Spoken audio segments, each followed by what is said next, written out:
Have you ever thought, how do we see the various objects around us?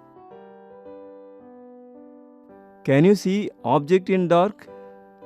What makes things visible?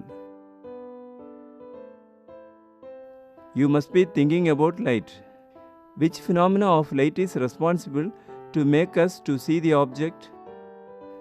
The answer is reflection. It is only when light from an object reflected and enters our eyes that we see the object. Can you tell in which direction the light falling on the surface will reflect it? Let us understand by this activity. Place the mirror vertically on a sheet of paper and trace its edge. Draw a perpendicular line at O, which makes right angle to the edge of the mirror. This dashed line represents the normal. So, normal is a line drawn to the surface of the mirror that makes an angle 90 degrees to the mirror. This line is used as a reference point for all the angles. Draw an incident ray with the angle of incidence 30 degrees. The angle between incident ray and the normal line is called angle of incident. Place two pins P and Q along the line as shown here. With your eyes at position shown, place two other pins R and S to coincide with the images of P and Q. Remove pins R and S and join the dots left with a straight line. Measure and record angle R.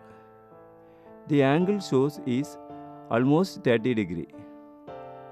Repeat the experiment for the angle 45, 50 and 60 degrees.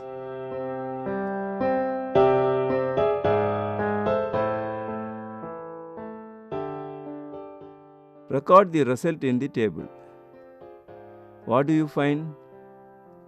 You can find that in all cases, angle of incidence is equal to the angle of reflection. Carefully observing the result of the experiment, you will clearly see that the angle of incidence equal to the angle of reflection. This is called the first law of reflection. Now observe incident ray, reflected ray and normal.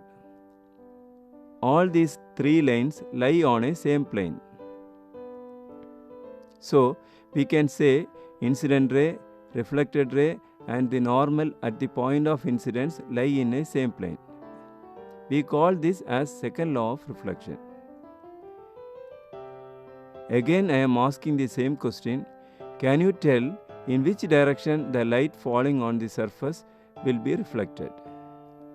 I think now you get the answer for this. Yes, light falling on the surface will be reflected in such a way that the angle of incident is equal to the angle of reflection. Do this experiment in your lab and prove the law of reflection for various angles of incidence.